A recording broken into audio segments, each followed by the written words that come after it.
welcome to the 6th annual RV Power Breakfast. I have to apologize for the weather, but it looks like most of you got through it and are here, and we appreciate that. My name is Greg Fohr. I'm a partner in the RV Business Magazine, and as most of you know, a former supplier to the North American recreational vehicle industry. As we are gathered here today on the brink of what looks to be another great selling season for the RV arena,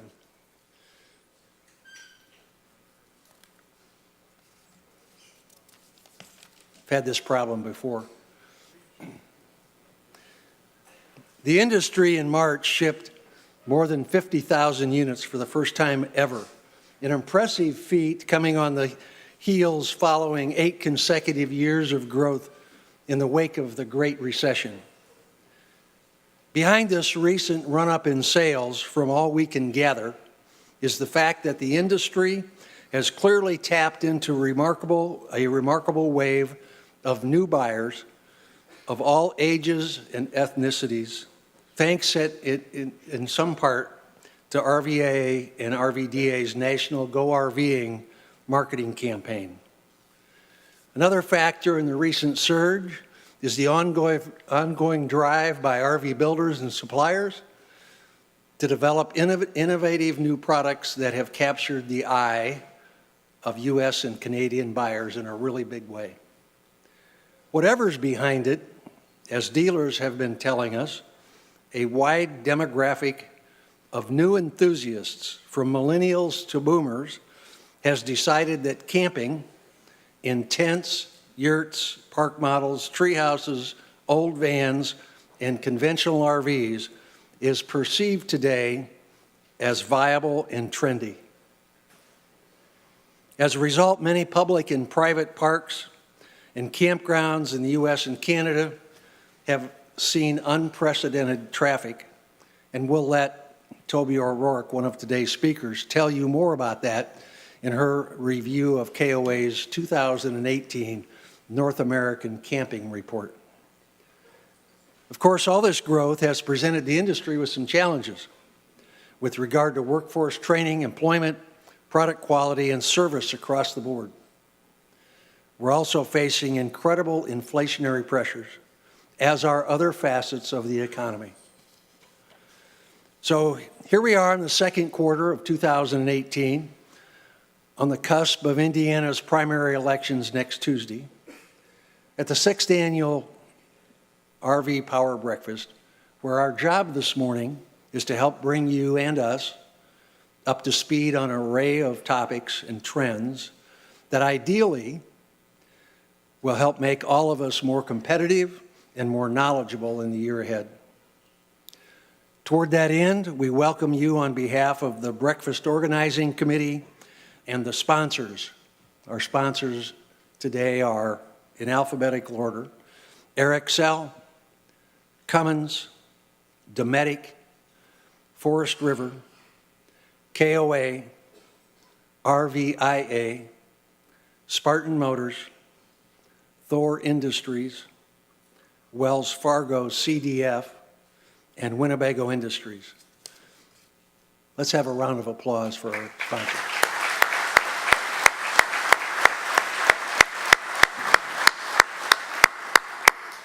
And we promise once again to stay on schedule, even if we have to rely on special effects to keep our speakers in their allotted times.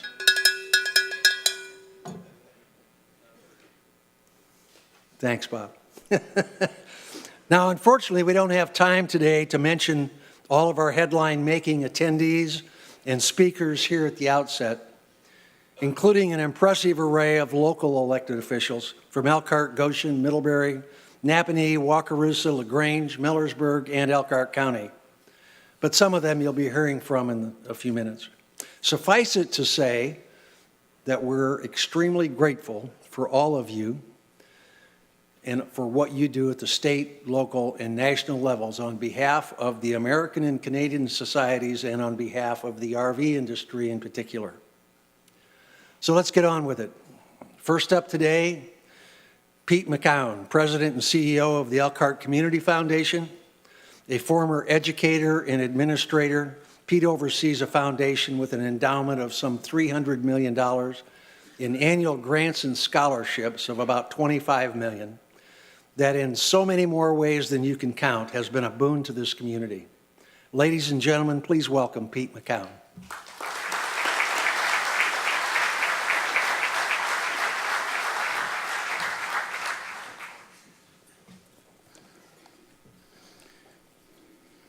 Good morning. I'd like to thank you for the invitation to speak to you this morning. To our out-of-town guests who are here with us this morning, welcome. We're glad you're here. You all, and therefore the rest of us, are having what I'd call a great run in Elkhart County and the region. Because of how well you're doing, making and selling homes on wheels for people to travel and recreate, we are creating a better community in which to live, work, and raise our families. You are Elkhart County's most important industry. We celebrate the growth and success of this industry over the last 50 years. We acknowledge and thank you for your involvement in our community as donors, as volunteers, and as employers. This is a time of renaissance in Elkhart County, in large measure led by your industry and the prosperity we have all been enjoying because of your success and hard work, your innovation, and your corporate leadership. This is indeed a terrific time to work and live in Elkhart County. There's enthusiasm that is occurring not just in Elkhart County, but in our broader region. Things are really good right now. And much of what we have in our community is because of your success. We're seeing a new wave of philanthropy and construction because of all of you. In the last few years, as you've been building hundreds of thousands of RVs, our community has been able to build a new facility for the Humane Society of Elkhart County, a new facility for the Ethos Science Center, the new Joy Rose Center at CAPS, the conversion of a dormant gravel pit into Fiddler Pond in Goshen, miles and miles of connections and extensions along the Pumpkin Vine Bike Trail, 2 new Boys and Girls Club facilities in Goshen and Elkhart, a second campus of Maple City Health Clinic in Goshen, a new facility at Walnut Hill Preschool, a new facility for Northern Indiana Teen Challenge, a new facility for Spa Women's Ministries, the establishment of the Horizon Education Alliance and the Partnership for Children, and the construction of the new Elkhart Community and Aquatic Center. Looking ahead a little, we're on the cusp of constructing a new facility for Lifeline in Elkhart and a new ice rink and community pavilion in Goshen. Funding is also in place for the renovation of the Goshen Theater, as well as the comprehensive WANI 2020 vision that will add yet another Boys and Girls Club to the inventory of facilities available for kids and families, while also providing new outdoor recreation space for children and a new elder care facility in Napanee. That's not even the whole list. In the last 4 years, we have changed the landscape of our community. When you look at 10 years from now, I can only imagine how long this list will be. These are the things our community is accomplishing as you continue to build recreational vehicles so people can go RVing around the world. At the Community Foundation of Elkhart County, we work to connect these projects to philanthropists, many of whom are in this room. Due to your generosity, we continue to grow and have become one of the largest community foundations in the United States. Our community relies on each one of you. If you're newer to this industry or one of the up-and-comers, we invite you to join the senior leaders of the RV industry and get involved in the great organizations that are making this place a place where families choose to come home to. We all live here. We have families and neighbors, and we have a responsibility together to make this community all that it can be. I and my colleagues at the Community Foundation feel a deep sense of responsibility to help guide the future growth and development of our community. You are a critical part of what we are attempting to accomplish. We are delighted that a new generation of customers are buying RVs, and that when you go to an RV show today, you see families with kids rather than just their grandparents. We hope and pray that Elkhart County will always be known as the RV capital of the world, and that's because of all of you. We're thankful that you're here, and we're thankful for your generosity to our community.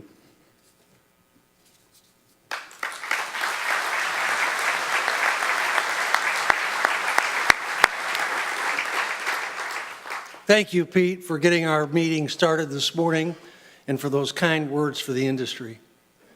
Next up, standing to my left, please welcome Recreational Vehicle Dealers Association President Phil Ingrassia, a graduate of St. Cloud State University and a former Minneapolis TV newsman, so his presentation ought to be really good, okay? Who's been involved in the association side of the RV industry since 1990. He's been president of RVDA since 2012, having earned a reputation in that time as a team player, bringing people together in industry affairs. Please welcome Phil Ingrassia.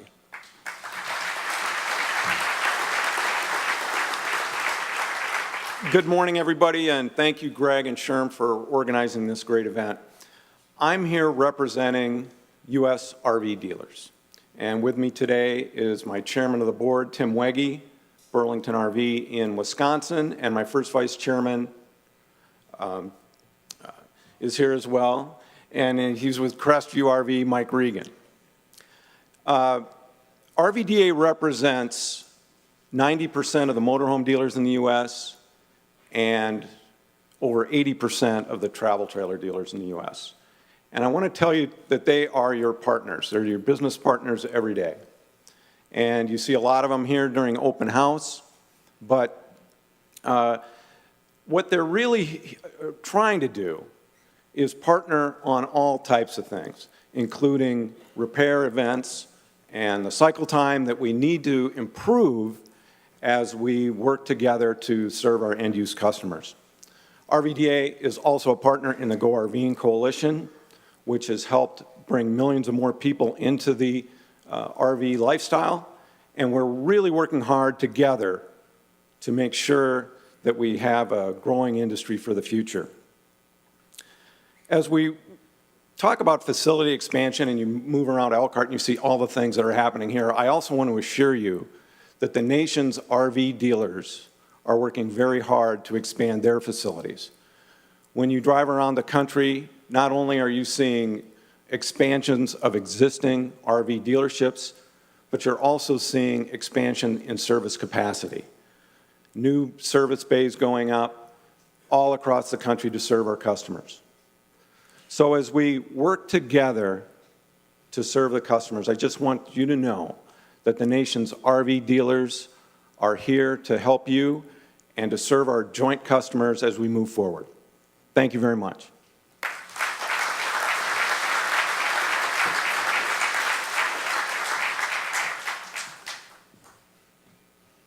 Thanks, Phil, for your perspectives on behalf of the fine dealer body in the United States. Our next speaker, Jim Banks, a congressman from Indiana's 3rd Congressional District, hails from Columbia City. While he first worked in the construction and real estate industries in Fort Wayne, Jim served in the Indiana State Senate from 2010 to 2014 when he returned to active military duty in Afghanistan. Resuming his state senator's duties in 2015, he currently serves on the Armed Services, Veteran Affairs, and Science, Space, and Technology committees. Please welcome Indiana's 3rd District U.S. Representative Jim Banks.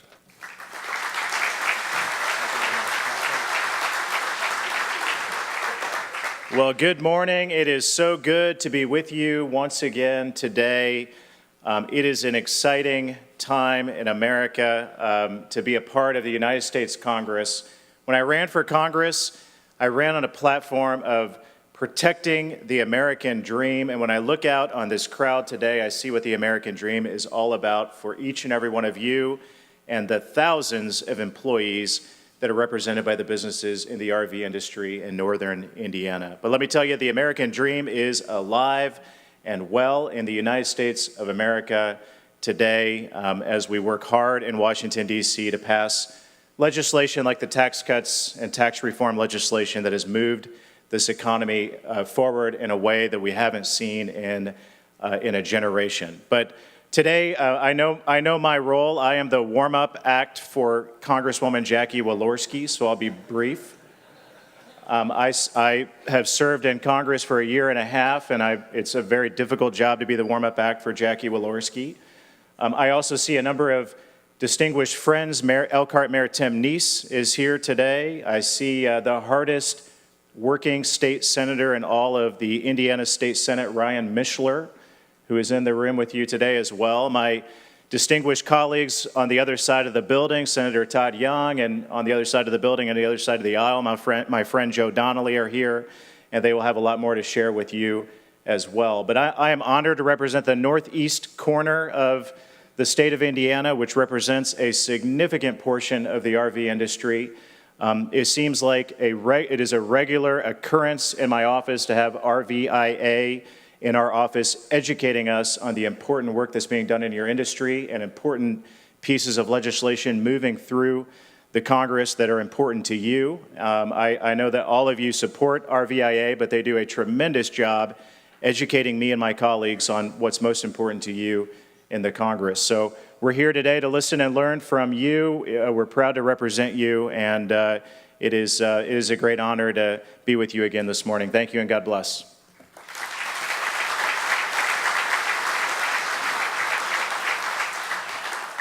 Jim is a perfect example of why I didn't introduce anybody. Thank you, Jim, for naming all those people that were welcoming here. Congresswoman Jackie Walorski needs no real introduction to this group because of the media attention that she's garnered in the Elkhart market since being elected to represent Indiana's 2nd District in 2013. A native of South Bend and a graduate of Taylor University, Jackie served 3 terms in the Indiana House of Representatives prior to being elected to her current position. She's a pro-business lawmaker who serves on the House Ways and Means Committee. Where's Jackie? Come on up, Jackie.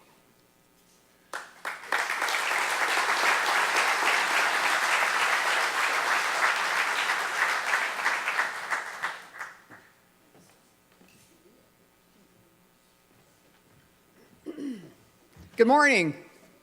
You guys, this is a celebration this morning. Good morning. My gosh, it's like church in here. So I can't tell you from the bottom of my heart how great it is to stand in front today and look at your faces and know that every single day that I am grateful to serve on the Ways and Means Committee and to serve as a 2nd District representative of here, how much I think about all of you when we're talking about things that have anything to do with the RV industry. And I couldn't wait to get here this morning because of record sales. I couldn't wait because it's another year of progress and success. And I do have prepared remarks to keep me on my cowbell time. But I want to tell you a really funny story really quickly, 20 seconds. So the U.S. Trade Representative, Ambassador Lighthizer, when he took over beginning of last year, you know, our job was to get to know these guys individually and build relationships with them so when we need them, they're there. So the first thing I did is I beat my colleagues one day on a day that the ambassador was coming to a Ways and Means hearing to introduce himself. I got there 20 minutes early, so did he, and there was nobody else in the room. So I sat him down, and we started chatting, and I started talking about the RV industry and found out that he and his family had traveled all their life in RVs around the country when they had kids, and he was a big RV guy. So every time I saw him, I stoked him with the RV image. It's all we ever talked about. I'd see him across the room and go over and say, hey, you know, Jackie Walorski, I represent the RV industry. So on a day that we were in a meeting, in a hearing, and the chairman of the Ways and Means Committee was going around the table and introducing all the members, he comes to me and Lighthizer interrupts the chairman and says, I know her, she's the RV lady. Anyway, I am so excited to be with you this morning. We have a lot to celebrate. Our economy is growing. Businesses, workers, and consumers have renewed confidence, and our future is brighter than ever. It's truly an honor to represent the RV capital of the world. There is nothing that I am more proud of than what's happening in this district, the Indiana 2nd District. We are the second largest manufacturing district in the nation because of you. It's truly an honor. More than 80% of North America's RVs are built here. Hoosiers are proud to be at the center of this vital Made in America industry. And it's an industry that drives our local economy and provides great jobs. Hoosier families depend on the RV industry's continued innovation and growth, and I am grateful for all you do to keep our country moving. This is why a few years ago I helped start the RV Caucus. It's important for folks that don't have RVs and manufacturers in their district or component parts of some kind to understand the Made in America theme and the going outdoor RVing theme if it's not in their district. Our goal was to create a bipartisan forum to educate members of Congress on issues facing the RV industry and highlight the critical role that RVs play in our nation's economy. We continue to work together to find common sense solutions to promote American manufacturing and make sure the American tradition of outdoor recreation stays strong. A lot of work is done alongside of what we do with the RVIA and its members, who've been great allies in our efforts. Thank you to all of you for your hard work to keep this industry at the forefront of new products, new technologies, and make sure you have the opportunity to succeed. Because when you succeed, that means our communities thrive and Hoosier families prosper. We recently got an important win together when Congress passed legislation I worked on in the House with Senator Donnelly in the Senate to fix a technical issue in a tariff relief program so RV manufacturers can import certain materials duty-free. Over the past year, we've seen our economy turn around because of historic tax cuts and regulatory reform. Rolling back burdensome regulations has taken the handcuffs off of our job creators. And tax cuts, meaning hardworking Hoosiers can keep more of the money they earn and small businesses can invest in expanding and hiring more workers. Now we're working to keep this economic momentum moving. I've also been working with my colleagues on the Ways and Means Committee to minimize any negative effects from the recent steel and aluminum tariffs. The President is right to go after bad actors like China, whose unfair trade practices have cost American jobs. But I know from talking to all of you that even the mere threat of tariffs is driving up the prices of steel and aluminum. I shared those concerns with President Trump and made clear that across-the-board tariffs would do real harm to our Hoosier businesses and workers. Fortunately, the tariffs have been narrowed to better target bad actors and protect American workers and businesses. I'm especially encouraged that the administration decided to provide retroactive relief to businesses who are granted product exclusions from the tariffs after I led my colleagues in calling for this common sense policy. And now I'm working to fix problems with the exclusion provision, which currently places too many burdens on businesses that rely on metals they can't access domestically. Finally, we're working on one of the biggest issues facing every one of you in this room today, the jobs gap. The Ways and Means Committee has held 3 hearings in recent weeks looking at the gap between the high demand for skilled labor and the millions of Americans still on the sidelines of our economy. We're working together to find common sense solutions that will strengthen our Hoosier workforce so local businesses can reach into a new pool of untapped talent. So I'm grateful. I'm always grateful to stand here and to be able to address you and to represent you. I look forward to working again with you, and I look forward to the coming days ahead of much success. And may this part and may this area of Elkhart County always remain the RV capital of the world. And to every one of you this morning, that has a part in this, and every one of you that contributes to our economy in whatever realm that you do, may God bless every single one of you as we continue in the months ahead to continue to rebuild an economy, and may God continue to bless these United States of America. Thank you so much for being here.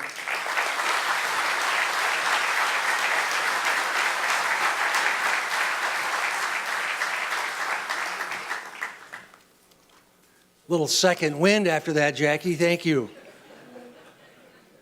We appreciate you. Senator Todd Young is serving his first term representing Indiana in the U.S. Senate, prior to being elected to replace retiring Senator Dan Coates in 2017. He was a three-term U.S. representative from Indiana's 9th Congressional District, a Pennsylvania native who graduated from the U.S. Naval Academy. Todd served in the Marines, from 95 to 2000 and received his MBA from the University of Chicago and law degree from Indiana University. Moving to Washington in 2001, he worked briefly at the Heritage Foundation before joining the staff of former Senator Richard Lugar. Please welcome Indiana's Senator Todd Young.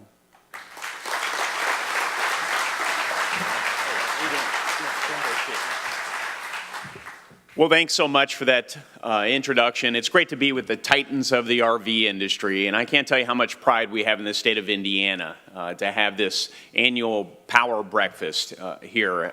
It really is a privilege to address you. And I've been on the road for a couple of days. This is what we call a work week. At least that's how I approach these weeks back in the state, and we travel around a lot. I think of my wife and 4 kids quite a bit, and so the topic of marriage is on my mind this morning, having just gotten off the phone with my bride. And I can't think of a region of the country that has a tighter marriage with a particular product or a particular sector than the RV industry and northeastern Indiana. So thank you so much. Thank you, all of you, for your investment in this area, for all the great jobs you create, and for the vibrancy you bring to this community. Now, marriages are also about talking and sharing, and I have to thank you, as I know Jim and Jackie and Joe will reaffirm, there's no industry better about being a squeaky wheel, no pun intended, than the RV industry. You tell us what you need, you're very specific, you stay in touch, I'm so grateful to your counsel. We couldn't be good at our jobs without your counsel telling us exactly what challenges and opportunities you're facing. And the word's gotten out. The word has absolutely gotten out that you're facing labor challenges, that there's anxieties and already real-world effects associated with trade issues, really on down the line, and we're here to serve. We are here to remove obstacles so that you can continue to build vehicles, to supply the components that are needed, to help grow this economy and satisfy consumer demand. So thank you very much for making us better at what we do. Now, I happen to think the biggest thing that we have done on your behalf in recent months is pass tax reform. Folks, I come from a small business family. Oh, that, you can clap if you like. Yeah, that's right. Yeah. I come from a small business family, and it's an HVAC company. It's not a fancy business, but it put food on the table for my family and made for a decent life. And my dad worked real hard, but he used to lament the fact that when you added up the local taxes, and we didn't have real high local taxes where I grew up, and the state tax burden, Indiana has a pretty modest state tax burden, and then it is a pass-through business, the federal tax burden. Heck, over half of what my dad made, what my family made, was being paid away to various levels of government and taxes. Well, that's no way to grow businesses. That's no way to grow jobs and incomes. Folks, for the first time in over 30 years, we have changed that, in part because of your encouragement. Thank you. Thank you. Yeah. Now, I should also note, the thing I'm perhaps most excited about in this tax reform effort is the change in how we treat capital investments. Indiana is the most manufacturing-intensive state in the country. I know everyone here doesn't hail from Indiana, but manufacturing is important. I know you're in labor-intensive industries, but nonetheless, to the extent you'll be investing in capital equipment, we're there again, lightening the burden, allowing you to make those investments. We want to help more, though. Jackie certainly mentioned China, the tariff situation, and My own view is we can't allow China, I know others share this view, as does Jackie, we can't allow China and other companies to continue to victimize American businesses, but we do need to take a modulated, targeted approach. And, you know, just to be quite candid, we didn't initially have that, and because you've got folks in the Indiana delegation and beyond fighting on your behalf, we've seen some exemptions, and we need to stay vigilant here again to make sure that your global supply chains, your cost of inputs, and your access to markets is not impaired as we try and keep China and other bad actors in line. So I believe that we can protect our national economic interests without harming manufacturers, and that's a balance we must strike moving forward. But I think there's even more we can do here at home to help the RV industry. I can't tell you how many employers here in this region that I've heard from that say, look, we need more workers. You know, I don't know how we do it, but we're stealing workers on a daily basis from one another. This churn is it's inefficient. There has to be a better way, and there does have to be a better way, and there's not a one sort of silver bullet solution. But mobility is part of the answer. There's some public policy changes we can probably make to get people to move to areas with more jobs. Training our workforce, getting people back into the game that are currently out of the game is another part of the answer. And as co-chair of the Career and Technical Education Caucus in the U.S. Senate, in addition to the RV caucus, this is something I'm intently focused on. You don't need a 4-year degree. I feel like I'm preaching to the converted. You don't need a 4-year degree in this economy to get a good paying job. We need to normalize that idea. We need to continue to promote the fact that there are other avenues, other pathways to success in this country, and one of them happens to lead right through many of your factories. We also need to get creative. I recently filed some legislation to include job training components in opioid addiction treatment programs.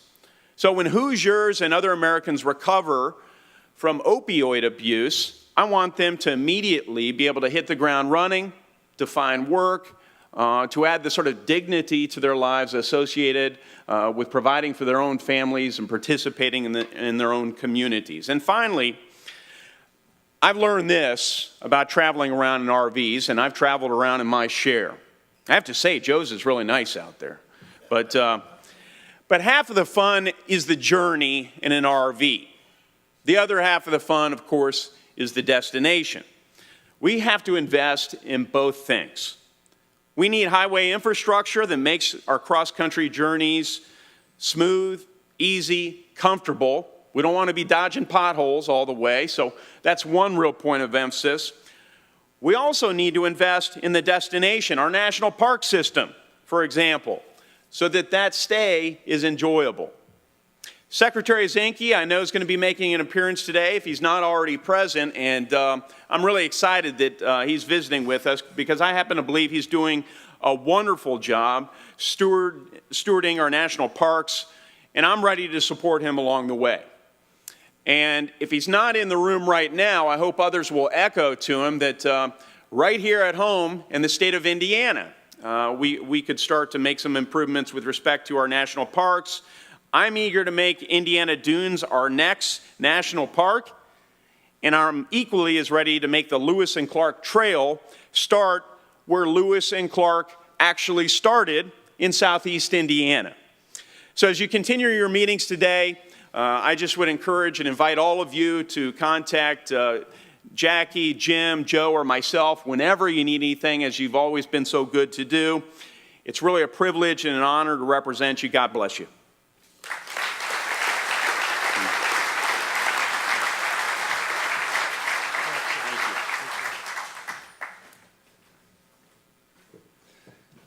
Nice comments, Todd. Thank you very much. Bringing our first half to a close is U.S. Senator Joe Donnelly, a New York native who received his undergraduate and law degrees from the University of Notre Dame. Donnelly was employed in his family's business until launching a political career with his 2006 election to Congress, serving 3 terms as the District 2 U.S. Representative before being elected to the U.S. Senate in 2012. Joe, close that notebook. Okay, it's way too big. Okay. A Democrat from Granger, Joe is awaiting the outcome of next week's Indiana primaries to see who he will face in November's pivotal midterm elections. This process, thanks to the ads being run by 3 Republican rivals, has made Joe a TV personality of sorts across the state, though not always in a flattering way. Countering with ads of his own, Joe can be seen on TV behind the wheel of his high-mileage Forest River Class A campaign bus, which is sitting out front, reminding Hoosier voters that he's the 2nd most bipartisan senator in Congress. Please welcome Senator Joe Donnelly. Thank you very much. Thanks. It is such a privilege to actually be here with you today instead of Skyping in. When we Skype in about halfway through, it usually goes out on my end. You don't see a picture, but you hear me going, "Are we still on? Are they still there? What are we doing?" So we're here in the flesh today, and this is with a group of lifelong friends. That's what you are, more than just business partners or neighbors, you're lifelong friends. And you saw the RV out there. I want to tell you about our first trip as a campaign. We decided to take it for a practice run to the VFW in Speedway, Indiana. And we pulled up. We had a great time with all of the veterans there. And we were coming out. We backed up, forgot to close the door. The stairs were still out. We hit the curb. They got completely twisted around. And one of the guys at the VFW said, "I have a solution for that." I said, "What would that be?" He came out with an electric saw. This is God's honest truth. So he sawed off the steps. And they are proudly on the wall of the VFW in Speedway, Indiana.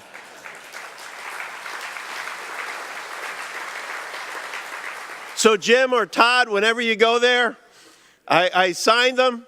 They said, "Oh, you don't have to sign them. We don't really care if you do or not. We just want to put them up." And it's just a part of who we are. One of my other colleagues, Angus King, who is the senator from Maine, was the governor of Maine, and has a rabid affection for RVs. And as he was finishing up his term as governor, he had just gone out and bought a new one.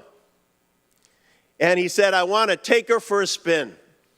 So he headed from Maine, and he was heading down the coast. And at the time, because he was still governor, he had to have a Maine state policeman with him. So it's he and the Maine policeman in his RV.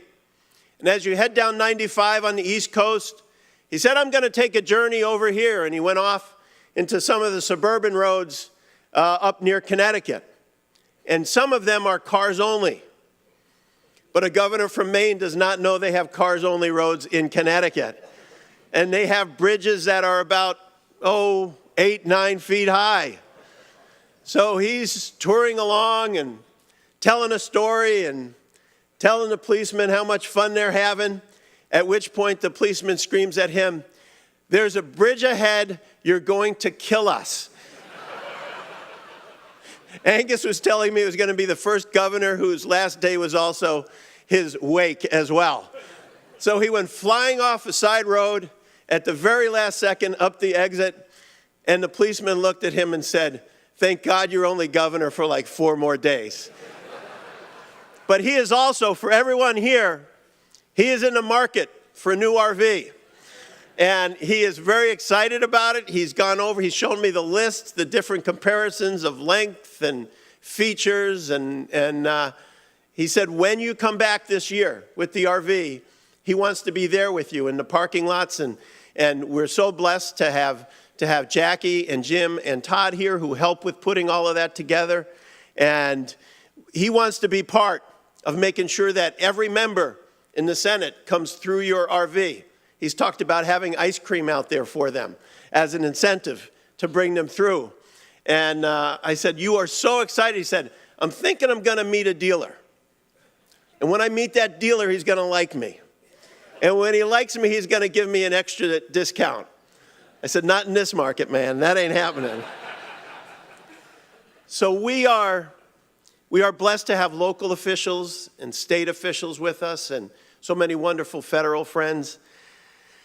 What this is about, I think, is you create the American dream, as was being said by Jim.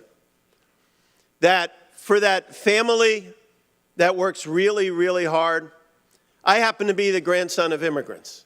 And I remember the big thing for us every year was we'd take a trip. And it was like in an old Chevrolet, but we'd take a trip. And that trip was, I was the fifth of five.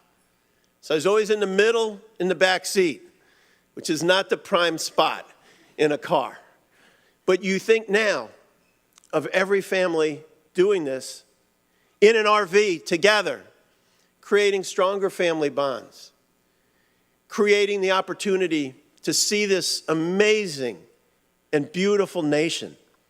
And that's what you do. And when you think of our economy, you're the embodiment of it.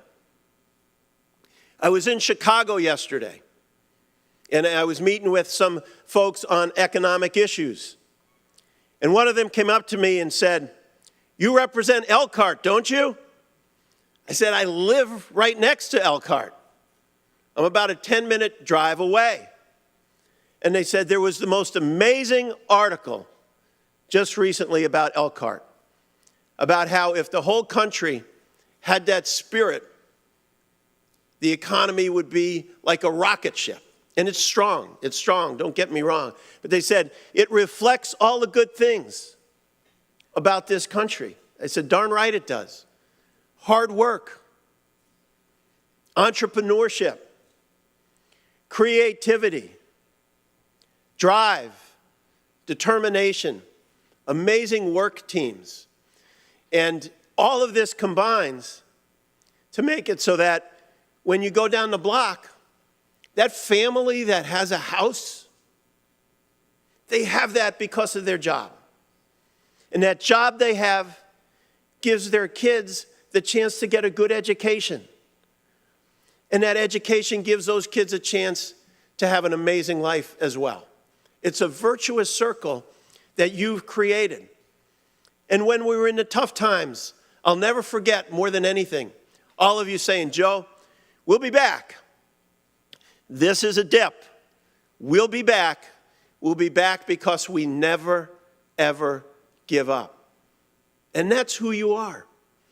And that's why when we look at this incredible market right now, it's because of the products you've designed, your entrepreneurship, the hustle in selling the products, the quality of the products. Those steps, they were really hard to cut off of the RV. It took like 25 minutes to do that. And we did put new ones on. But it's a team and a team effort that you look at suppliers and you look at manufacturers and you look at dealers. And together, you make it so that our families can go and see the country, can go to every corner. You go to a high school football game, they're everywhere. You go to a college football game, they're everywhere. You go to US 31 coming back and forth from Indy, and it's so inspiring. One after another, going to a family and making sure that that family has the chance. So that's when folks go, what's their secret sauce? I said, hard work, the American dream, the willingness to take a risk, the willingness to work till midnight and get up at 5 and get going again. I drove over from Granger this morning, and on the way, you guys pay all this money for market tests and stuff. I drive on the toll road at like 6, and if the doors are up and the lights are on and people are running around, I then give an economic speech and say, the market is very strong, everything is going well. because I can see right there that the products are being made and that the smiles are being created. I am blessed to have a great partner in the Senate in Todd Young. As was mentioned about bipartisanship, I think it's been in the last few days, Senator Lugar said yesterday that Senator Young and I are the most bipartisan pair of senators in the United States of America. I think that's really, really important.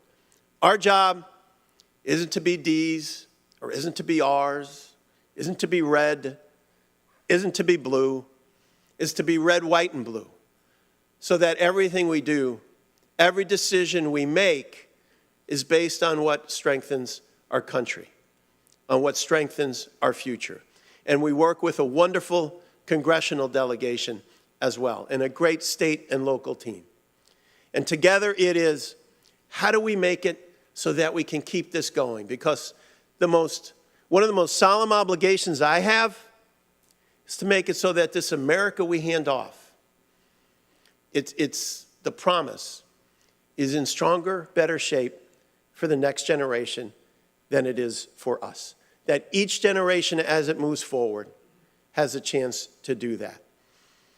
When we look at the future, we continue to work on one thing after another to strengthen services for our veterans. We've just got a new facility here in town to strengthen opportunities for our children, our grandchildren, to make sure we have a workforce that is talented and skilled for you. One of the things that was mentioned that really, really concerns me and everyone here, this terrible opioid scourge that we have. We are working on about every front there is. Eli Lilly right now, excuse me, is working on a non-addictive painkiller. They have a 2-year window they're hoping for. If this comes through, what this will do is be able to take care of pain and problems with no addictive after effects. It changes the game completely. There are other companies working on that as well. Senator Young and I have legislation to have the FDA move that through on an advanced basis. The most important thing we can do is make sure our kids are safe, make sure they have opportunities, and that they know there's no answers down that road. This road of hope and purpose and dignity is where we want everyone to have a chance. So every time you look at your factories, every time you see them filled, and every time you see people working overtime, those are folks who are putting together an amazing life for our community, who are staying away from all of those troublesome things, who have hope and who have purpose and who have dignity because of you. And so we're really, really grateful. We'll continue to work nonstop. My office is your home. Please know you can come in anytime. We have a couch there if you ever need a nap. I've never taken one on that couch. Actually, I've taken a few.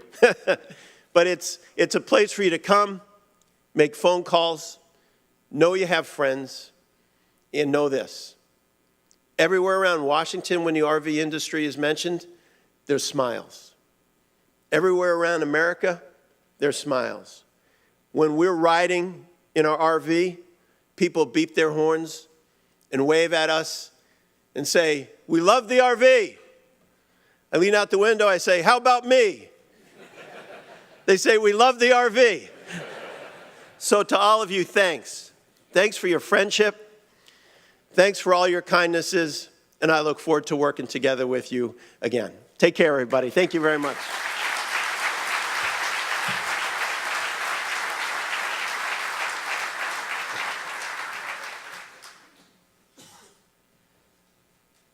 Thank you, Senator, for getting us to the break. I didn't see anybody break early. So those are very nice comments about our industry and much appreciated. And thank you for the work of you and everyone on our behalf at the federal government.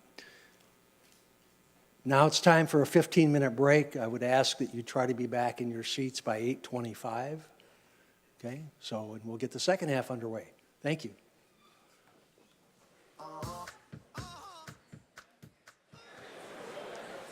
Welcome back to the second session of this morning.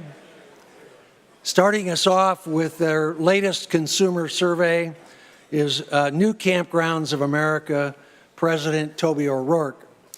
A Notre Dame grad, Toby got her MBA from Northwestern University. She worked in marketing in the food industry before joining KOA in 2011 as Director of Digital Marketing. She was promoted to Vice President of Marketing for KOA prior to being named Chief Franchise Operations Officer in 2016 and then named President this past March. Toby's career at KOA has coincided with a period of record growth for the Montana-based campground franchisor, which today oversees a network of some 500 parks. Please welcome industry friend and Power Breakfast veteran, Toby O'Rourke.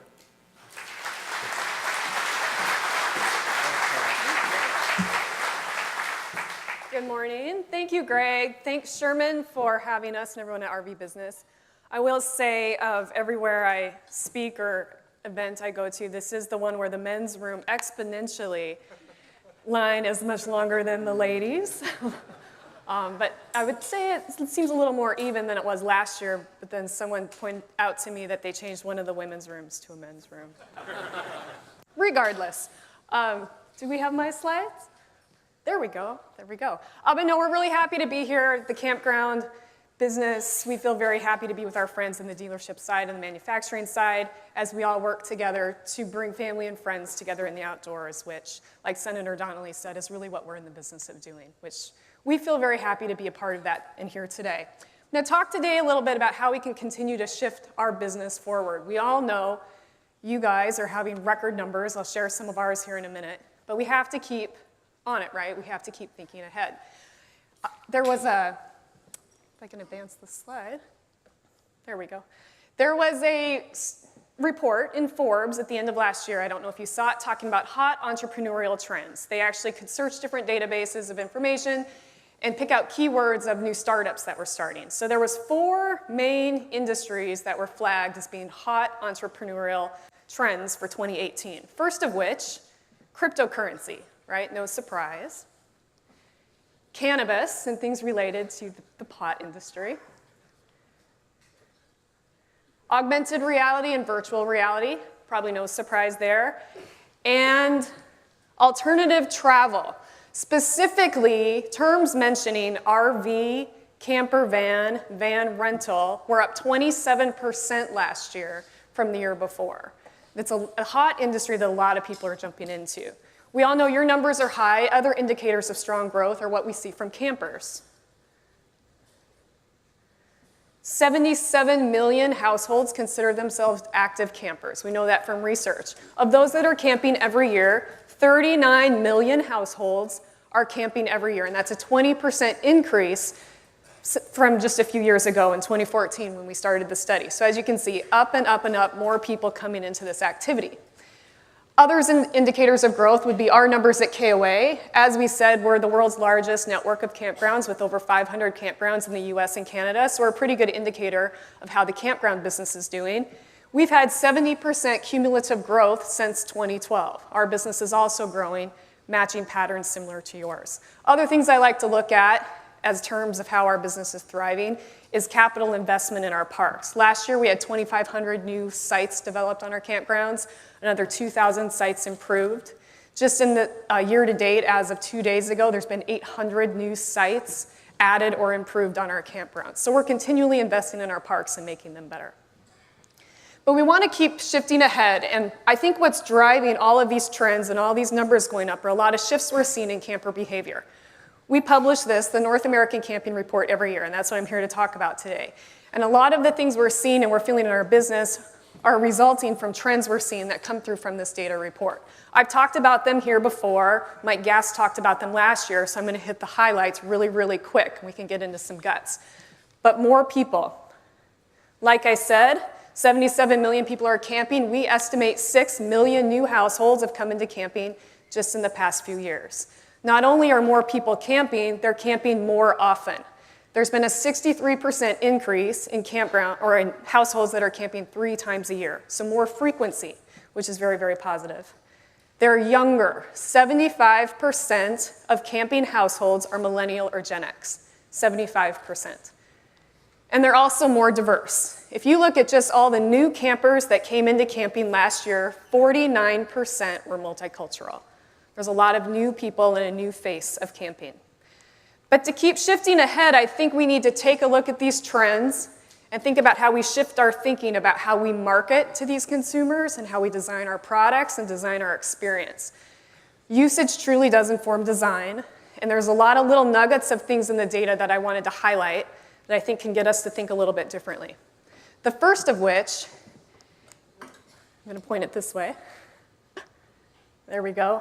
We need to start thinking about, it's not about the generation, we need to think more about the life stage. And I think this is in direct conflict to what we talk a lot about. There's a lot of focus on the millennial generation, and rightly so. Millennials are the largest segment of the population, and they're the largest segment of the camping population. 40% of households who camp are millennials. But we all know there's natural stages to life, right? You graduate, you might spend some time out exploring, adventuring. You get married, you have children, your children get a little bit older. That's a whole different stage of life as you're in activities and your kids are very busy. You become an empty nester, you retire. What we're seeing through our research is that millennials, particularly ones that are at the later stages of the millennial ages, are more reflective of Gen X, the generation right above them. As people progress through these life stages, they take on habits in their spending, in how they spend their time, much similar to the generation ahead of them. I think it's more about the life stage, and if we really look at different phases in people's life and market appropriately that way, I think that's going to have more impact than just trying to focus on an entire generation. Sure, millennials are different than boomers. They grew up with a different type of technology. They grew up in a world of more environmental awareness, but that doesn't necessarily mean they're that different in their habits as they age. In that vein, I think we need to start narrowing our focus to talk about the millennial family. The millennial family is driving trends in travel across the board. Every industry is starting to look at this group. In our world, 24% of millennials who camp are camping with children, so it's a very sizable group. And as you can see there, their habits are changing in how they camp and what they purchase. 18% of millennial couples primarily camp in RVs, and that jumped 6 points to 26% camping in RVs once they have children. It's a key target market for us all to explore. If you think about it, it makes a lot of sense. When you're younger without children, you might have a very active outdoor lifestyle. As you have children, you don't want to give up that lifestyle, so you start to look at how to do it differently. It's a good time to try private campgrounds. Maybe you were a backcountry camper, and now you're going to try a place like KOA. It's a good time to buy an RV. Maybe you don't want to camp in a tent anymore. This is a prime target for us to keep considering and looking at. Similarly, our next mind shift I'd like to talk about brings us to demographics. There's a lot of focus on Hispanics in marketing. We're no different. We actually work specifically with a Hispanic-focused PR agency, and I think it makes a ton of sense. It's a growing segment, and they have a very large established media presence. However, when I break down the data this year, I'm seeing that African Americans are truly the growth target for the RV industry. If we look at just all new campers last year, 14% of new campers that just started camping were African American, and that outpaces census population figures. And they're largely new to camping in general. 1/3 of all African Americans who camp just started camping within the last couple of years. So these are fresh, new targets for our business. But what's interesting about African Americans is they're largely not starting out in tents. 19% growth in African Americans camping in RVs, who say RV is their primary way of camping. It's 26%, a 19-point increase from the year before. 40% of African American RVers are interested in purchasing an RV if they don't already own one. They're borrowing, they're renting, they're highly likely to want to purchase. A third of RVers in this segment say they want to even pursue full-time RVing if they could. This is a very key target that I don't think we spend a lot of time on, although I would like to give a lot of credit to Go RVing's campaigns last year, which did a nice job of featuring different demographics in their marketing, including the African American market, and I think that's had a big impact, as well as the different influencer and outreach groups that target this specific demographic. Next, technology is a utility, it's not an amenity. Technology is permeating every part of our life, as we know. The reality is people don't really disconnect. We asked in research this year what it meant to disconnect, and only unplug. Unplug, I think, was the key word we used. Only 9% of people said unplugging meant completely putting away their technology. No one doesn't ever put the phone down. 93% of campers are camping with their phone. People are choosing campgrounds based off the availability of Wi-Fi, and those that do are likely to camp 4 days longer. Having access to technology allows them to extend their trip. But it's not just about Wi-Fi. We need to think about how we integrate technology into how we reach people and how we engage with them in the experience and after the experience. So examples from the camping world. We're incorporating a lot of personalization, not only in how we segment people when we talk to them on email or digital advertising. Now when you come to our website, based off what we know about you from where you came from or how you searched for us, we can deliver targeted messages and imagery to you based off the type of camper we think we're going to be. We're right now working on more mobile interaction with people while they're on the campground. That'll be new coming this year. And we're always looking at ways we can continue to improve. I think we all need to start thinking about voice. Voice search is estimated to be 30 to 50% of all search by 2020 is going to be by voice. So if we take that into consideration, how do we integrate voice command functionality into our product or into our experience? Technology is extremely expensive. I know that firsthand from running campgrounds, but it's very, very important, and I think it's a key point of differentiation for our products, and it also can help command a higher price point. Next, 4 in 10 RVers do not own their RV, and I think this is a huge mind shift. Came out in the data last year. I wasn't quite so sure about it. It came out again this year. 26% of this group is borrowing an RV from family and friends. So now we have to think about this market where you're selling an RV to someone, they're not always the user of that RV. So we need to think about it being the try before you buy market, and how do we get to those people that are trying those RVs to attract them to camping, but also to attract them to purchase an RV from you in the future. It's a whole different way of marketing. You're getting to a different end user than the person that came in and actually bought that RV. Also growing is the rental market. Traditional renters, obviously, is 19% of that. And that reaffirms our need for strong relationships with those rental markets, as that's a target customer group. But what's now growing is also this peer-to-peer networks. I'm really excited, Bob, to see what you guys are going to do with MyWay, with your TH2 partnership. It's very exciting. But this is just a few of them that are out there. This is starting to grow. It's small. 6% of RVers are renting from the peer-to-peer networks. But again, this is a whole new market of people that are trying your product before they buy it. So this reemphasizes the needs for things like quality and prime service, because these people have a good experience, they're likely to buy an RV themselves. Point it this way. Maybe. Lastly, campers are camping close to home. This is something that the numbers are so staggering, I didn't want to overlook this. I think we've got an altruistic view that people are buying RVs and trekking across the country. And some people do, but the reality is that a lot of people are camping close to home. In fact, 59% of people are camping within 100 miles of their home. 35% camping within 50 miles, and that's a 22-point increase over the past 3 years. So if we know this is true, this changes how we market to people. We have to expose more usage opportunities in their backyard. If people see opportunities to use this close to home, they're more likely to purchase, and that's where good partnerships with people like KOA can come into play. Also, this changes how we think about design. We know people are camping in groups. They're getting away on the weekends, 3-day holidays. They're camping in groups of 6 to 10 people. So how does that influence campground design when we know people are coming together? How does that influence RV design when we know people are spending time together outside of the rig? How do we incorporate technology? How do we incorporate elements of recreation? We see people are more actively engaging in recreation. Increases in things like mountain biking, canoeing, kayaking. More decreases in passive recreation. So how do we incorporate that into the design of our parks and our rigs to help facilitate that? Lots of nuggets here, but I think it can change our perspective when we think about how people are actually using the product.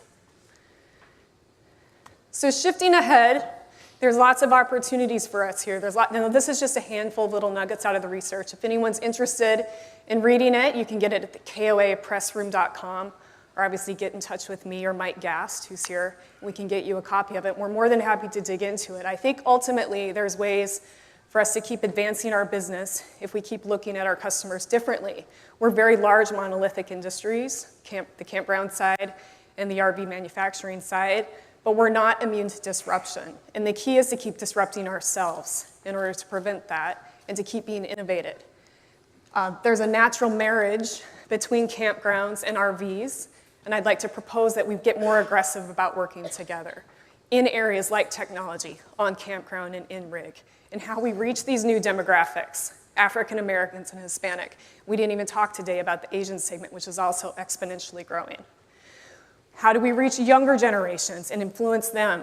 We did research also with teenagers this year, highly enthusiastic to camp. That's a great target for us to start thinking about how we interact with teenagers directly to build this future camper base. And obviously campground, I know quantity of campsites is a concern for you as it is for us. How do we work together to solve that problem? With that, I'd like to thank you for your time. Again, we enjoy being part of this broader group, and I think today's a great kickstart to remind us of that and how we can work together. Before I wrap up here, one of the things we're very, very proud of at KOA is our association with KOA Care Camps. This is an organization that raises money throughout the year from a variety of different ways, different sources, to fund camps that facilitate children with cancer getting to camp. They're all over the country. We have a very active network run by our Owners Association.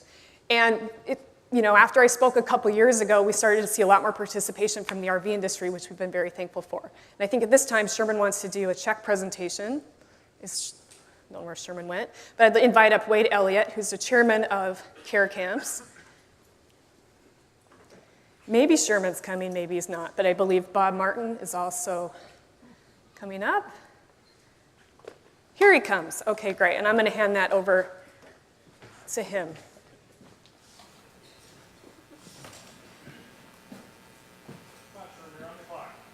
I'm going to ring the cowbell, Sherman. I'm just kidding.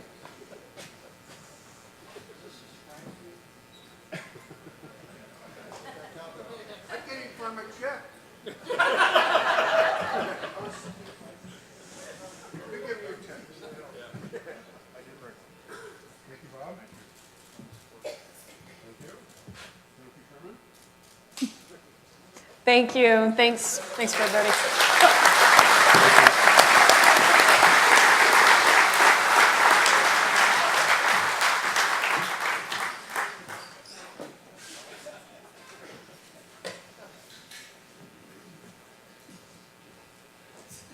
Thank you, Toby, for that presentation of those facts, which I think lead us in many different directions, and hopefully we'll take the time to analyze that and make some good decisions for our businesses. And as a reminder to each of you, the Care Camps is a wonderful organization, and I would encourage you to look into whether or not you can be a donor to that organization. Wade will be outside at a table as we exit, so give that some thought, please.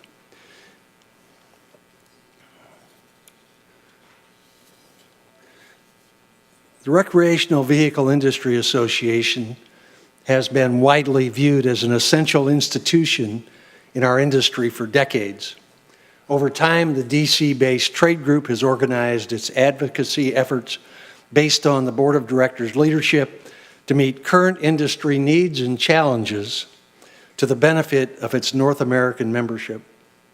So it's only fitting that RVIA President Frank Ugelmeyer is here to enlighten us on the current events at the association, which administers the National Go RVing campaign and brings us up to date also on the industry's outlook and future strategic plans.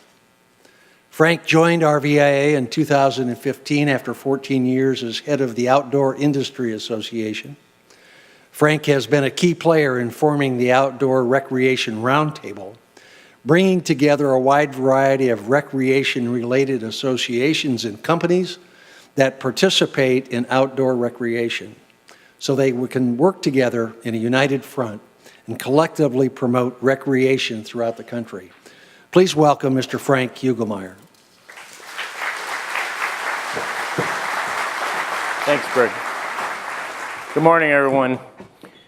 2 years ago, I stood on the stage for the very first time and shared the investments RVIA would be making to improve member-owner value. And I can say that we're making terrific progress on that front. Could you advance the slides, please? Thank you. It all starts with our member mission and the mission of the organization. I'm going to need your help advancing the slides. Thanks. Promote and protect the RV industry and our members. You're the member owners. We're here to serve you. We're here to leave this organization better than we found it and to improve your value. We do that through 3 strategic pillars. First is Go RVing, which is really in the promote lens. Lifestyle promotion, our new market development, consumer insights, as well as public relations. The other strategic pillar is the RV Industry Association itself, which focuses on self-regulation and growth-oriented public policy. Through our government relations, we also provide the market insights and the trends for the industry. And then finally, there's a new lens that we're building, and it's around improving the customer experience across the entire country and nation. It's focused on repair event cycle times and improving them and getting them down, technical recruitment, bringing more service techs into the industry, supercharging that work, as well as technician training. We're bringing a new strategic plan on this front to the board of directors in June at committee week, and we'll have more to announce in this area. But these are the 3 areas of focus that the organization is being organized around. You can also see, advance the slide please, you can also see that you've got a new brand look. RV Industry Association. Now, everyone in this room is always going to call us RVIA. I know that. It's too ingrained in the culture. But we were sitting at Vice President Pence's inaugural ball for Indiana. And I remember sitting next to a variety of members who I can see in the room. And we're sitting there going, if you weren't RVIA, would you know who we are? Would you know who we serve? And when you think about recreational vehicles, we often get asked, oh, you mean like ATVs and those sorts of things. Great products, a lot of them are in our units, but we're the RV industry. And so we're changing the brand to the RV Industry Association. This is the official launch of that. You're going to see that roll out at committee week in a much broader way, as well as on the new web platform that we're introducing and that you're going to see launched also at committee week. This is actually one of the splash pages for the research side, but you can see we'll have a whole area. This will be the web platform for the entire industry. We have made a $1.4 million investment in our CRM that supports this, backs it up, as well as now this platform that we'll be launching. And this is going to make it so much easier for every member in this room to be able to find the latest, greatest information, no matter what that issue is. You're going to be able, in the My RVIA section, to customize that experience and pick and choose which part of the value that we provide is most relevant to you, and that's the news and the source and the information that you'll see. So more is coming here, and I just wanted to give this little sneak preview that a lot of that investment is just about to be launched, and you're going to see it this year. Shipment trends, obviously we're on a terrific ride. It's been the theme of the whole meeting here in Power Breakfast. And we're projecting 539.900 units this year. We're on track for that. We've seen right now, tremendous growth, obviously in the first 3 months. Advance the slides, please. Advance the slide, thank you. The economic indicators right now are phenomenal. They're continuing to stay very strong. Right across, this has been staying true for about 3 years now. We're seeing a slight increase in the interest rates that show some caution.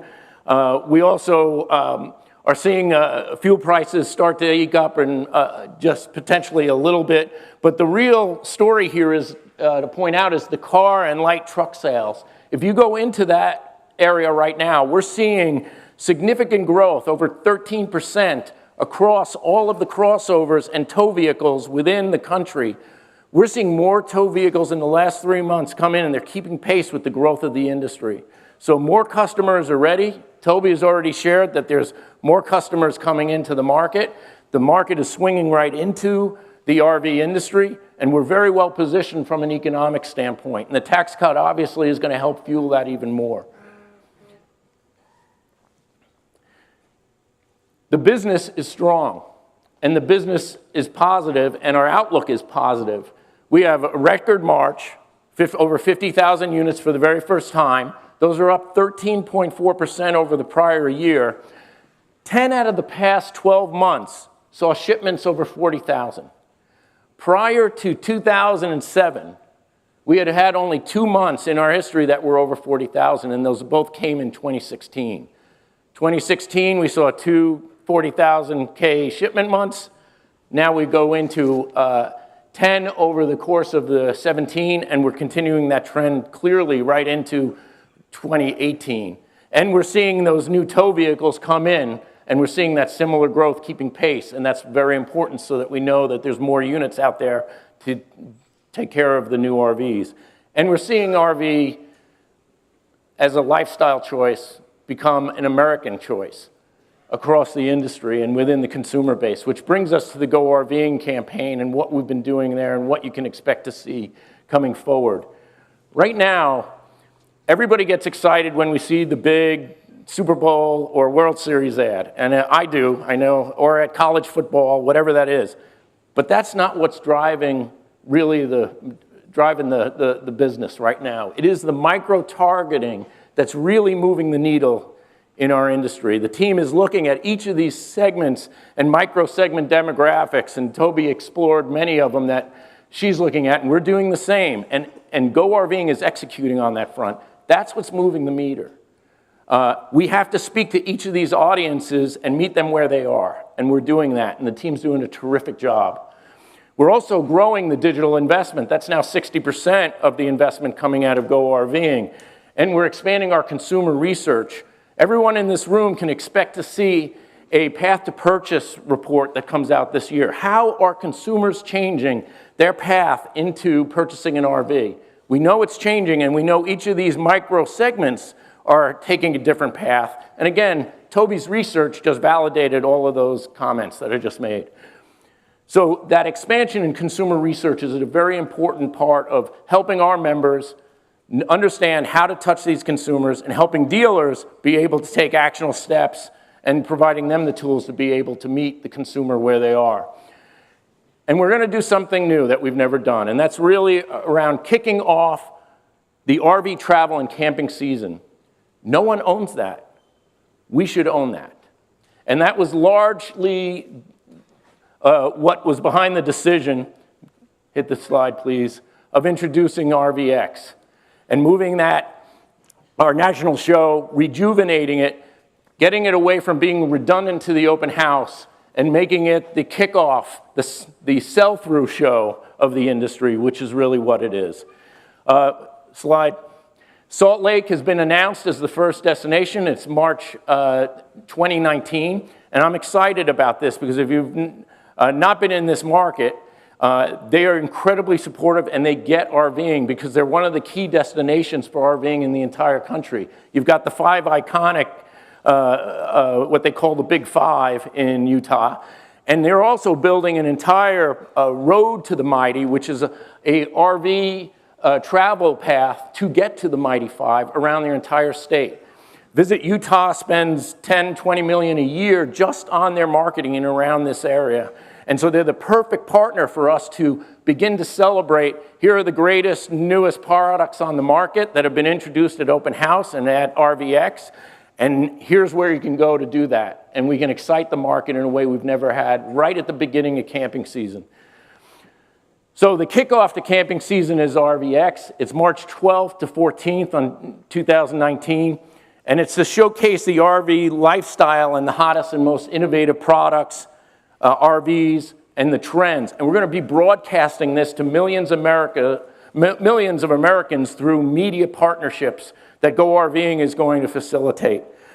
We're going to educate dealers at this event also on how to effectively meet and reach those new consumers and drive more sales. So this is about sell-through, not about sell-in this, and exciting the market and continuing the great momentum we have. And celebrating the role of the RV service technicians by hosting a big competition at there, the Tech Challenge, the Top Tech Challenge, and celebrating through an awards program that shows all of the innovation that we can also share with America. So this is about taking our story out of Indiana, out of Elkhart, and sharing it with the world. And that's really what this event, new platform event, is about.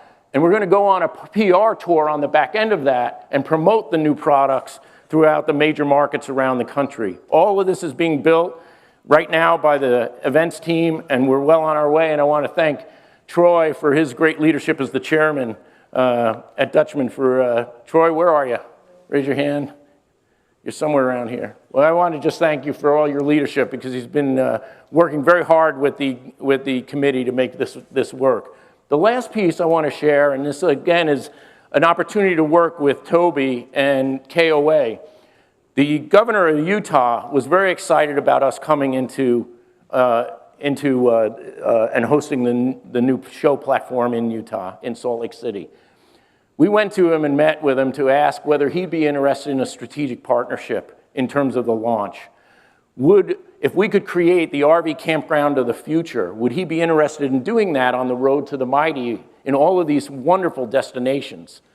It would obviously be expanding the number of campgrounds in the country, but it would also allow us to create a large media pull around where you go. So here's the great new products, and here's the great new destinations to use those products. The governor came and said right to me and a couple of RVIA board members, where do I sign? And so we have a tremendous partner. They're willing to invest in this. They're willing to invest with the federal government on this program. And we know from our work with Interior that they're interested in creating this whole RV campground of the future. And I think, Toby, we just found a partner to help make that happen. So right now, here's the synergy, when we talk about synergies, where we can use our public-private partnership, our brand platforms to excite the next generation of consumers and give them something to be really excited about to buy their next RV. And that's going to be part of what really kicks off next March. Next slide, please. That brings me to my last point, which is about the Outdoor Recreation Roundtable. These are the 20 largest recreation organizations in the country, all trade groups. We've helped form this along with Phil. He's been a terrific partner. He sits on the executive committee with me. Tom Damerick and the National Marine Manufacturers Association has been absolutely critical. American Sport Fishing Association, go on and on. Next slide, please. Why is this important? Why was it important to bring outdoor recreation all together and create one voice? I can tell you from years of working in DC, a lot of people would go, well, you're a nice to have. You're what people do with leftover time, leftover money, and leftover land as an industry. It was very frustrating to get taken seriously from an economic standpoint. The federal government, for the first time, just measured outdoor recreation in the United States. We are 2% of the GDP in the United States. 2%. We're larger than utilities, we're larger than mining, and we're larger than agriculture. Think about that. Who gets the noise? Who gets the policy support? Number 15 largest economic engine and sector in the country in GDP historically has been utilities. We're 15. We're the 15th largest GDP contributor in the US. That's why you have to bring all of these folks together, because we need a singular voice to be able to talk to Washington to really move the meter. Because if you're not at the table, you're on the menu. And I can tell you the rest of these groups are all at the table. And it's time for us to have that seat at the table. Next slide. Why is this even more important for the RV industry? Because motorized, based on the government's own research, is the largest section of output, GDP output, and contributor in this sector of the economy. And do you know who the largest sector of motorized is? It's the people in this room. We're the dominant driver of the largest sector of the 15th largest industry in the country. Let that sink in for a second. And we don't get the level of support and the seat at the table that we deserve, and this is what this is all about. This is why we've been building the Outdoor Recreation Roundtable, so that we can set a growth agenda for outdoor recreation in America. RVIA has been right at the center. The board has been very supportive of helping support this. They've given the biggest contribution to help stand up this coalition, and we're right now in the driver's seat of being able to set the agenda. And it's important because this is how we're going to keep the momentum. Our goal now is really to focus on the economic recognition. We've got that. The government has now measured us. But it was a one-time piece that was largely funded by the Department of Agriculture. Thank you, Rick. Department of Interior. Wrong department. Too many agencies. We also drive 4.3 million jobs. And over the average 5 years that they measured it, we grew at 4.4%. That is a full percentage point over the entire GDP of the United States. And who was growing fastest at that time? It was us. We are driving that growth that is outpacing the entire US economy.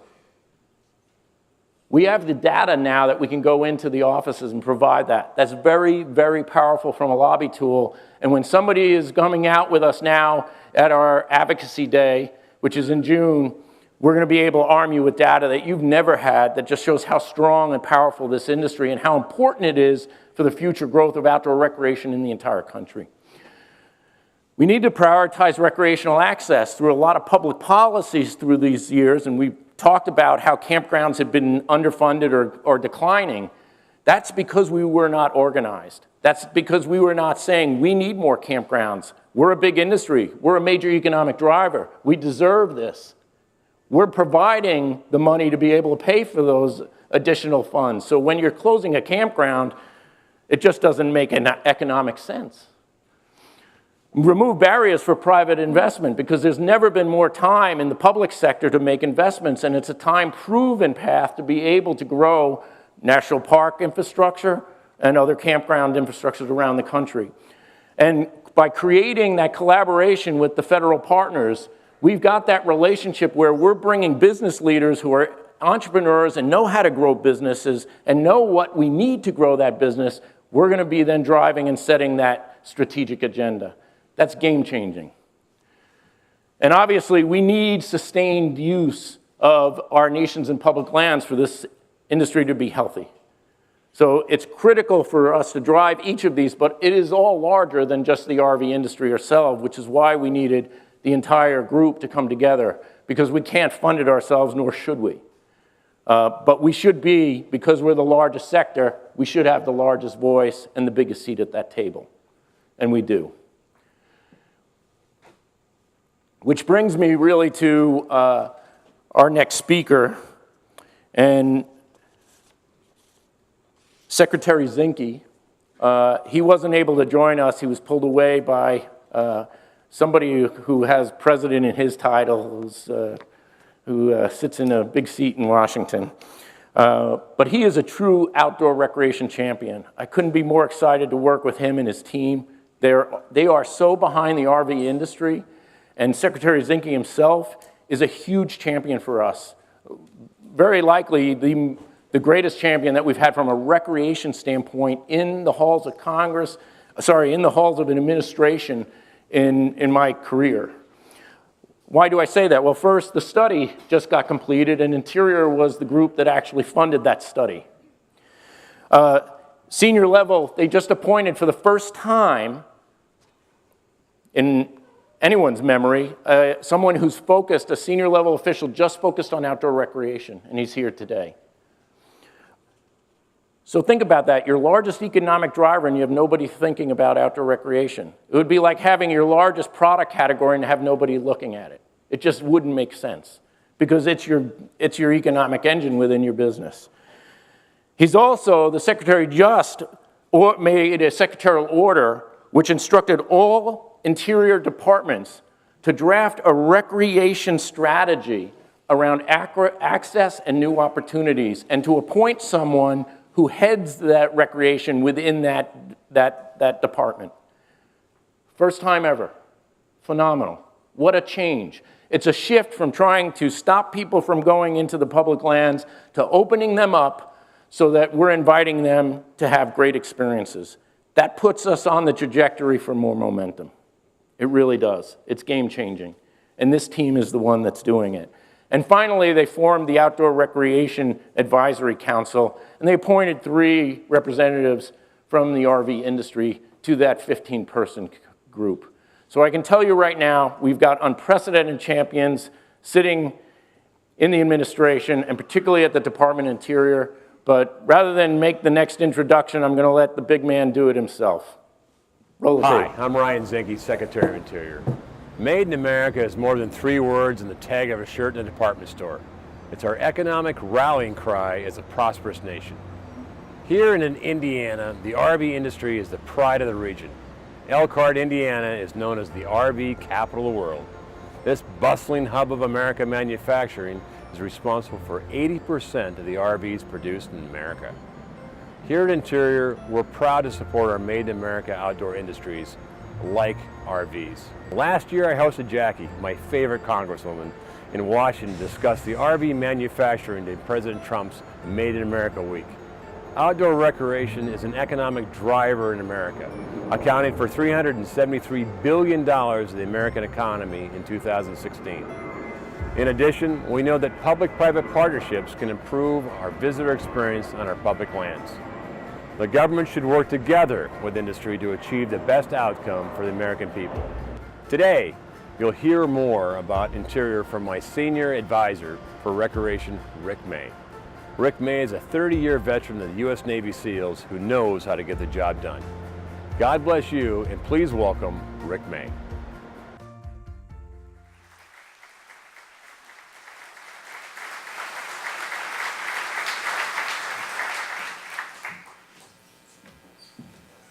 Well, Secretary Zinke is as big in person as he is up there on the screen.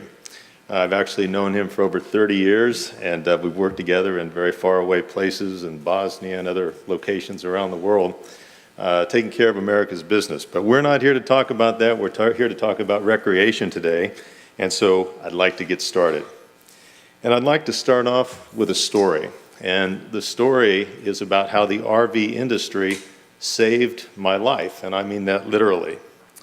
My dad came home from work one day, and he announced that we were going to go to Yellowstone Park. And so it was time for the family vacation. And we had a 1964 Ford pickup truck with an Eldorado cab over on the back, and we had all things packed up. We were in the flatlands of Kansas, and we were heading west to explore the great outdoors. So along the way, we stopped to see the wonders of the world. One of them, I recall, was the world's biggest ball of yarn. It was an amazing thing to see. And it diverted our attention from Yellowstone, but only briefly. When we finally arrived at the park, I wanted to go fishing immediately. And my dad, being the great dad he was, he found a lake, and I grabbed my pole, the tackle box, and I headed down this short trail to the water's edge. Well, I made that first cast, and I waited. But not for long, because I saw something large and lumbering through the willows about 50 yards away. Well, it was a bear, and it was moving toward me. And I was pretty sure that this thing hadn't seen me just yet, but I wasn't banking on that. So I put the pole down, and I began making my way back to the parking lot. But on the way, like a lightning bolt hit me, I remembered, that's not my pole, that's my dad's. I can't leave that laying out there. So I go back down the trail, I grab the pole, I grab the tackle box, and I start making haste down the trail. Well, as I get into the parking lot, I look over my shoulder, no bear. So far, so good, right? Well, the issue was I start to run across the parking lot, and as I reached my hand up to grab that camper door, I looked over my shoulder. The bear had come around the corner, it saw me, and it had broken into a dead run. So I'm banging on the door, and I'm saying, Dad, let me in. I said, there's a bear out here. No answer. I banged on the door again. He opened it up. I went inside, and as I pulled that door shut, that bear smacked right into the door. And my dad looked at me with a very surprised look on his face, and I will say that I was a little wide-eyed myself. So when I say the RV industry saved my bacon, I literally mean you guys saved my bacon. Thanks.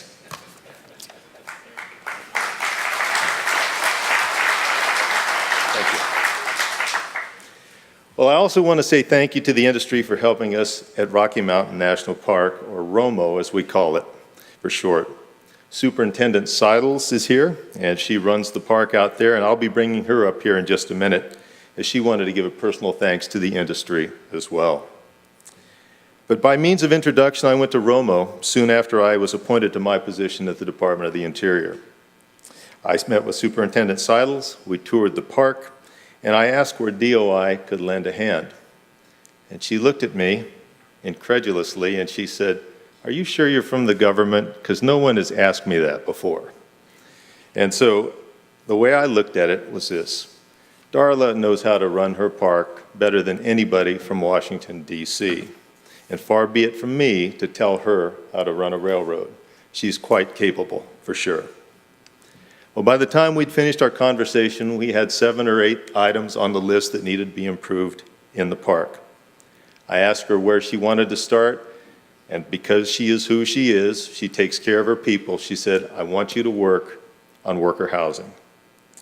Well, we looked to see where and how we could accomplish this task, and the RV industry, your industry, responded immediately. And because of you all, we now have one of our major problems solved in Rocky Mountain National Park. Thank you.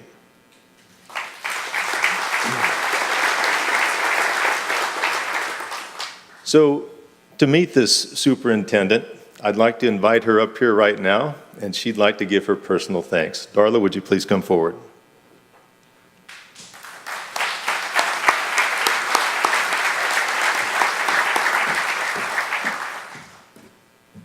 Okay, thank you, Rick, very much. And I want to also thank the RV Industry Association for your support and for the opportunity to be able to speak with you all here today.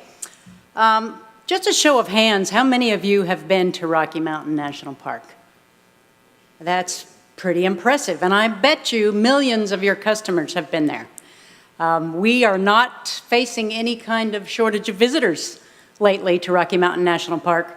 The park is in northern Colorado. It's spectacular countryside, ranges from 7,500 feet to over 12,000 feet, straddles the Continental Divide, incredible wildlife, much like the ones Rick was mentioning, incredible scenery.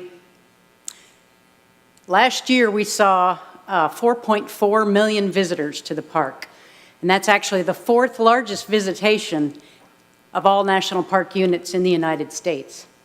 So that's great, and it's a big, big challenge for us to figure out how do we manage. We've got this dual National Park Service mission of protecting, conserving our natural and cultural resources, and at the same time providing outstanding experiences for our visitors, many of your customers.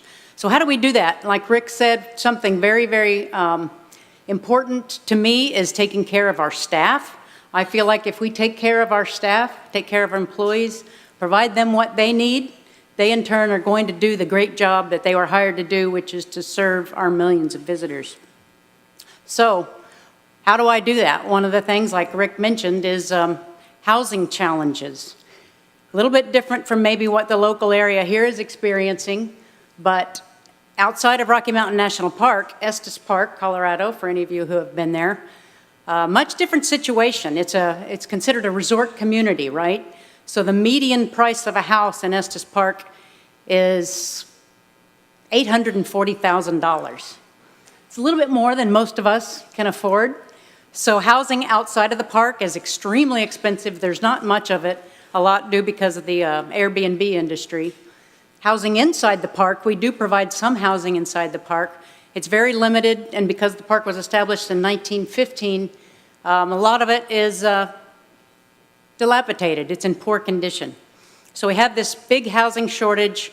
We don't have enough for our staff. I'm turning down people that want to come and work for the parks and help our visitors because they can't afford the housing.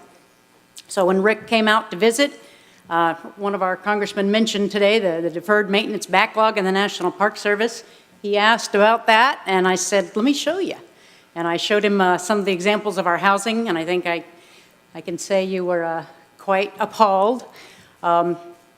So in order to take care of that, we've been working with the department, and thanks again to Rick and RVIA and the secretary, and in particular, I wanted to thank Forest River, Pete Legal CEO, and his team, Doug and Mike, who are here today. They have graciously agreed to donate 4 park models to Rocky Mountain National Park. So this is awesome.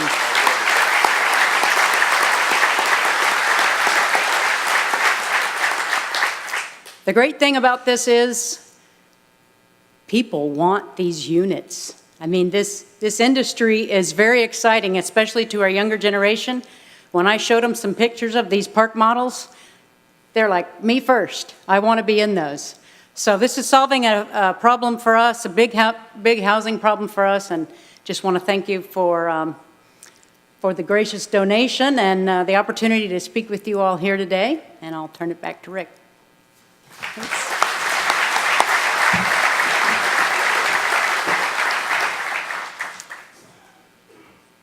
She talked about the housing.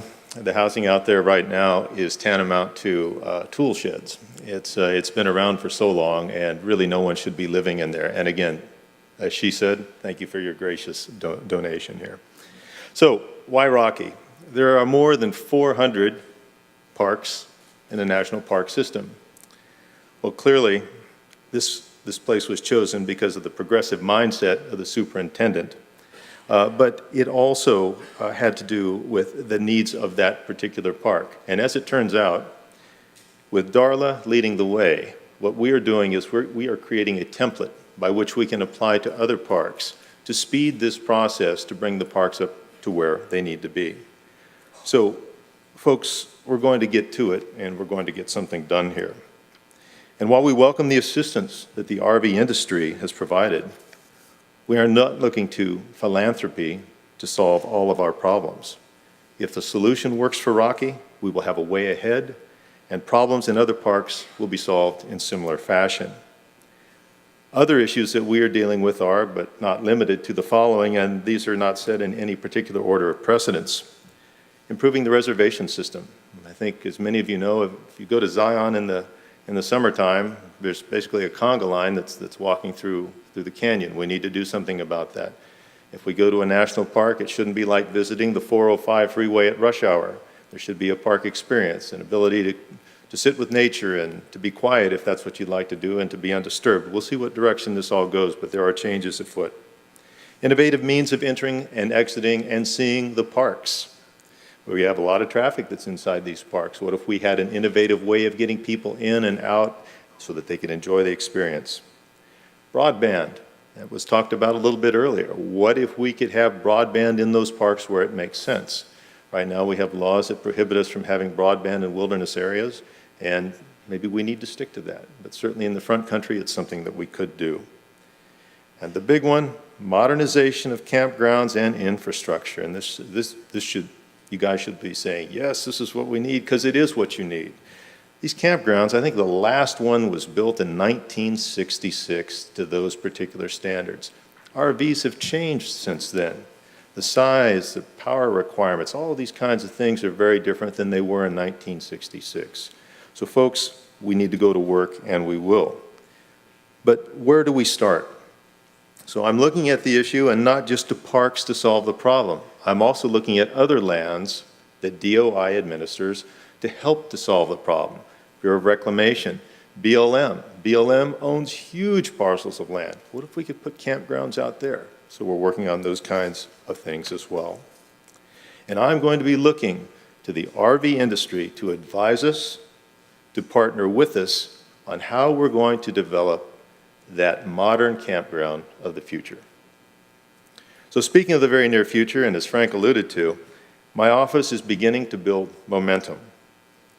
The deal is that that secretarial order for recreation does many, many things, but a few of my favorite phrases are these: deliberate and active coordination of recreational policy in the U.S. Department of the Interior.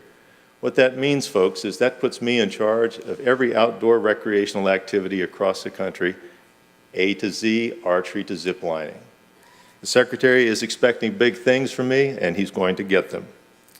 The other thing that's happened with the secretarial orders being signed is that another favorite phrase is designate a liaison to serve with the advisor in accordance with this order, and this is direction to all the bureaus. Guess what? I'm getting a staff. And the other thing is they say I'm going to have a secretarial assistant as well. All this work that has been done in the past 6 months has been, I've orchestrated. I've had great people like Mr. Ben Cassidy, who was with me here from Washington, D.C., who is my right-hand man, who's been helping me out and coordinating with the other bureaus. But now I'm going to have a dedicated staff. Additionally, the Secretary has repeatedly said the things we worked on this past year are behind us, and some of his top priorities for this year are 3: recreation, infrastructure, and reorganization. And while I briefly touched on recreation and infrastructure, let's turn our attention to reorganization for the moment. DOI has had the same basic organization for more than a century. That's not a great business model. So the Secretary's vision of dividing the country into 13 unified regional areas that are loosely based on watershed areas and in some cases state lines is about to be put into action. The good news is that these 13 areas will also have recreation advisors who will work with state recreation offices to accomplish both state and mutual recreation goals. So what's this business about state recreation offices? The governors in these states have realized the impact of recreation on their economy. And we have 8 states at last count that have dedicated offices just to oversee recreation in that state. We have just sent letters to all the governors asking them to do as Secretary Zinke has already done, and that is to put an emphasis on recreation and establish an office in support of the same. And governors will want to do this with $887 billion. I can't even wrap my head around how big that number is. With $887 billion annually in consumer spending on recreation, and as Frank said, surpassing agriculture in its contribution to the GDP, the impact on the economy can no longer be ignored. Recreation is no longer spoken of in hushed tones in back rooms somewhere. It is not a bad word. It is in the forefront of what we're doing. And the ties to health and well-being are undeniable. That recreation creates jobs, but you all know that. Indiana has one of the lowest unemployment rates in the nation. And why? It is due in no small part to the RV industry. It is your industry, it is your workers who build the means by which our enjoyment of the outdoors is greatly enhanced. And our dreams of faraway places, my particular one is Denali, can be realized in comfort. You load up your motorcycle, your kayak, your golf clubs, your bicycle, and you have the perfect platform by which you can go to explore America. The best part is at the end of the day when you come back home to your RV, to familiar and comfortable surroundings, and recharge for the next day. Folks, it doesn't get any better than that. So before I go, I want to make mention of the Made in America Board.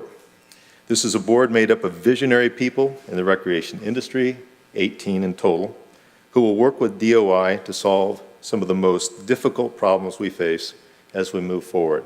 The maintenance backlog, getting more people into the parks, things like this. And as Frank pointed out, you have some of your own who have been appointed to that board. And as I look at it, there are no problems, there are only solutions. So I want to thank you for all that you do. I want to say thank you for helping Superintendent Seidels and her cadre of park personnel by providing safe and secure housing at Rocky Mountain National Park. And we at DOI are glad to support the RV industry. Indeed, it's a privilege to support your industry. And I cannot wait to see what we can accomplish together.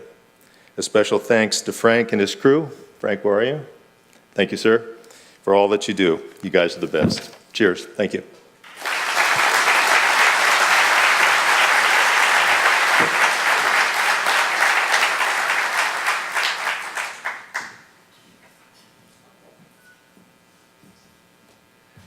Thank you so much for being here and sharing with us the direction of the Department of Interior to enhance outdoor recreation. A couple of cleanup notes before we're done. First, you'll see a clay pot with a flower or two in it in the middle. Please take them with you, because if not, I'm in charge of getting rid of them, and I really don't want to spend the rest of my morning doing that. So they are for the taking. So please do so. Secondly, we had arranged for a small press event and an opportunity for anybody in the room who was interested. A couple of our manufacturing sponsors, 3, Winnebago, Thor Industries, and Forest River, were kind enough to bring units out here on the other side of the lake for that event. Those units are now in the lake. So unless you have, I do understand now park models are waterproof. I found they float. At any rate, we are still going to make that available, not only in this room in the corner where BJ and Sherm are over there. Wait, raise your hand, BJ. There you go. And we may also troop near the water. There's a small tent out there for some of those activities. That being said, I'm going to ask for one closing statement from Mr. Goldenberg. Sherman, we never end this without a closing statement from Mr. Goldenberg, who is now pulling the check out of his pocket that he couldn't find. Okay?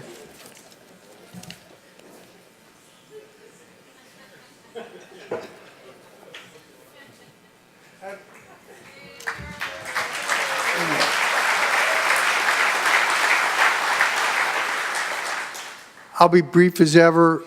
Got the check. Thanks for coming, seriously. And as we tell everybody every year, it's time to get back to work. Thank you.